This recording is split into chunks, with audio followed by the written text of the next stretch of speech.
Bismillahirrohmanirrohim. Assalamualaikum warahmatullahi wabarakatuh.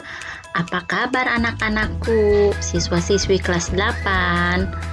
Mudah-mudahan semuanya sehat ya, dan tetap semangat. Kali ini kita akan belajar apa ya? Belajar tentang sistem pencernaan pada manusia. Subpokok materinya, poin A, nutrisi atau zat makanan. Sistem pencernaan pada manusia, kompetensi dasarnya 3.5. Menganalisis sistem pencernaan pada manusia dan memahami gangguan yang berhubungan dengan sistem pencernaan serta upaya menjaga kesehatan sistem pencernaan. Tujuan pembelajaran: 1. Peserta didik dapat menjelaskan fungsi nutrisi. 2. Peserta didik menyebutkan jenis nutrisi yang sangat penting bagi tubuh. 3. Peserta didik dapat menerapkan menggunakan menu gizi dalam makanan sehari-hari sebagai upaya menjaga kesehatan. 4. Peserta didik dapat mengidentifikasi jenis-jenis makanan bergizi.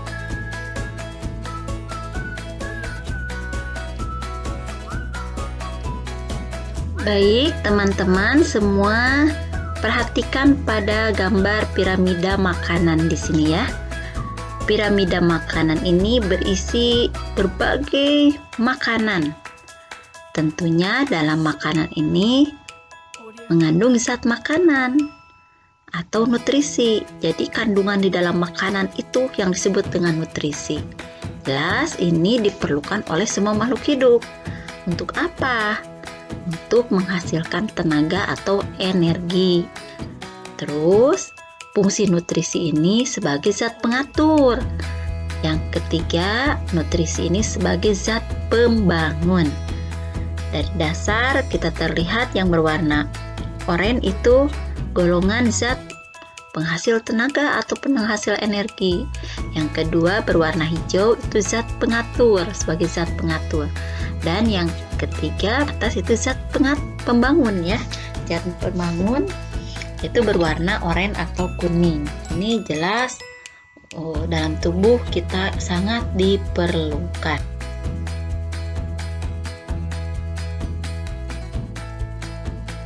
Untuk selanjutnya tentang nutrisi, jenis nutrisi ini dibagi dua. Satu, makronutrien, yang kedua mikronutrien. Nutrisi makronutrien jenisnya ada 3, karbohidrat, protein, dan lipid.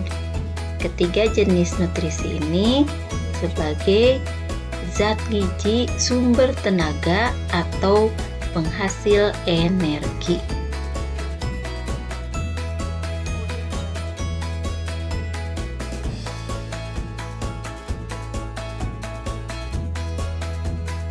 Makronutrien jenis pertama yaitu karbohidrat. Fungsinya sebagai sumber energi utama bagi tubuh. Yang kedua, memperlancar kerja sistem pencernaan yaitu berupa serat. Karbohidrat ada 2, ada karbohidrat sederhana dan ada karbohidrat kompleks. Nah, di sini bisa dilihat ya.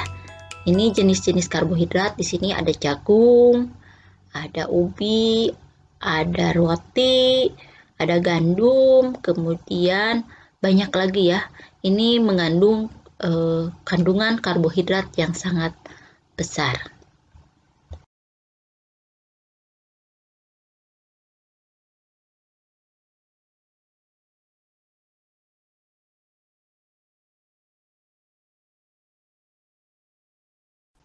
Selanjutnya, makronutrien yang kedua yaitu protein.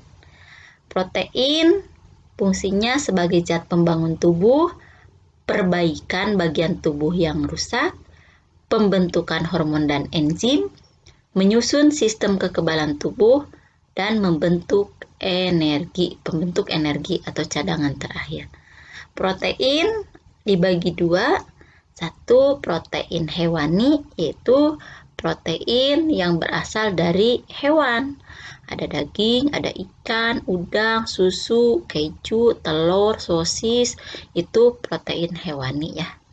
Kemudian ada protein nabati, protein yang dihasilkan dari tumbuh-tumbuhan, dari jenis kacang-kacangan ya, kacang hijau, kacang kedelai, almond, brokoli, itu semuanya contoh protein hewani.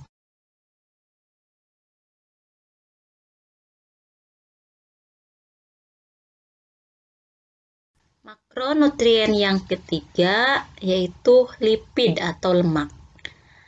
Nah, berdasarkan sumbernya ada dua, sama seperti protein, berasal dari lemak hewani dan lemak nabati. Lemak hewani yaitu lemak yang berasal dari hewan dan biasanya termasuk dalam lemak jenuh. Misalnya daging, susu, keju, lemak hewan, dan minyak ikan. Sedangkan lemak nabati yaitu lemak yang berasal dari tumbuhan dan biasanya termasuk dalam lemak tidak jenuh. Misalnya kacang-kacangan, kemiri, dan kelapa. Gitu ya. Ini bisa terlihat di gambar. Nah, ini juga bisa kalian teman-teman semua memilih, tahu, mengidentifikasi, oh ini lemak tidak jenuh, oh lemak jenuh, lemak trans, atau di antara keduanya ya, seperti itu.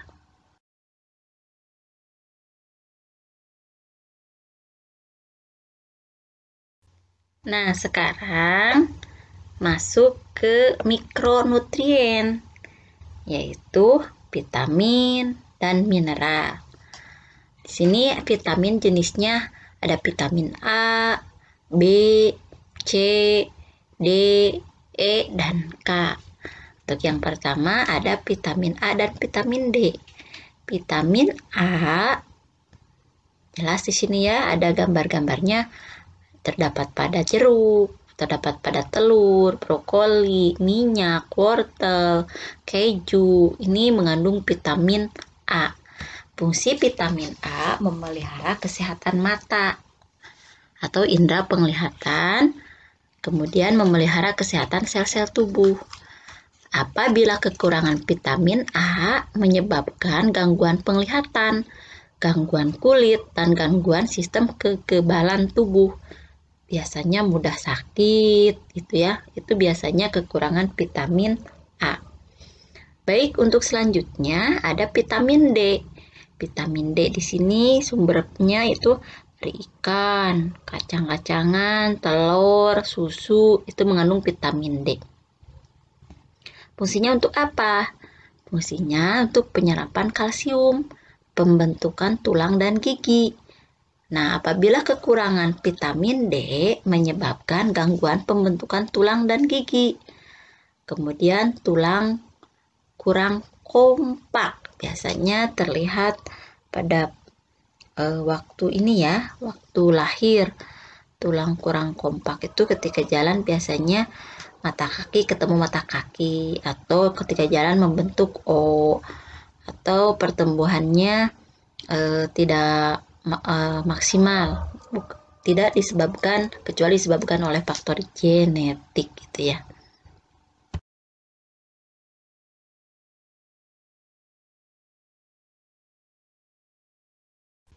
Selanjutnya, vitamin larut pada lipid atau lemak, yaitu vitamin E dan vitamin K. Vitamin E fungsinya sebagai antioksidan, pelindung tubuh dari radikal bebas. Biasanya dipakai kecantikan ya. Kemudian memelihara kesehatan sel, sel kulit atau sel tubuh. Apabila kekurangan vitamin E, yaitu gangguan sel-sel tubuh. Apa saja sih jenis masuk ke jenis vitamin E? Itu yang terdapat pada kacang-kacangan, pada alpukat, kemudian pada udang, pada minyak almond, pada sayuran, itu banyak mengandung vitamin E ya. Tapi yang tertinggi terdapat pada kacang almond dan alpukat ya. Kemudian vitamin K ya. Vitamin K ini fungsinya pembekuan darah. Yang kedua, pertumbuhan dan perkembangan tulang.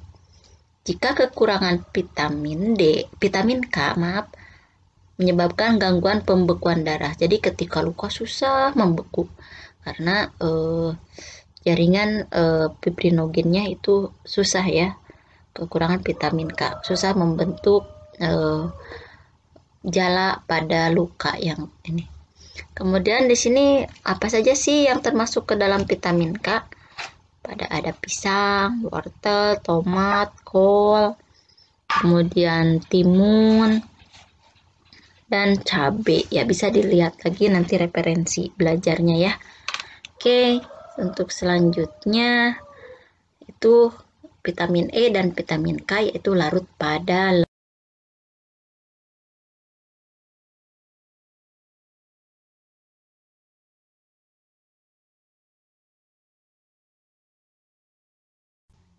vitamin B dan C ini vitamin yang terakhir ya. Selain ini nggak ada lagi ya. Nah, vitamin B dan C ini sangat banyak ditemukan di dalam makanan. Vitamin B itu disebut dengan vitamin B kompleks karena vitamin ini terdiri dari vitamin B1, vitamin B2, vitamin B3, B5, B6, B7, B9, dan B12. Vitamin B ini larut dalam air, sama seperti vitamin C larut dalam air ya.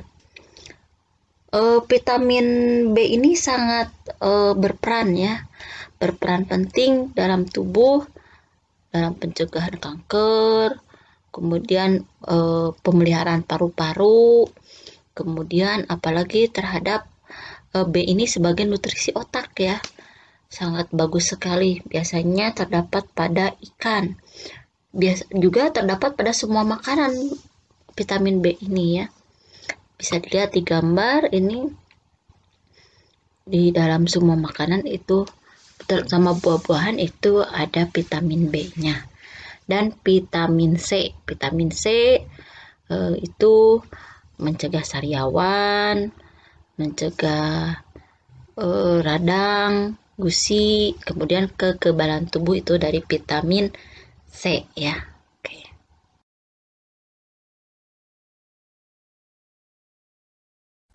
Yang terakhir dari nutrisi ini adalah mineral.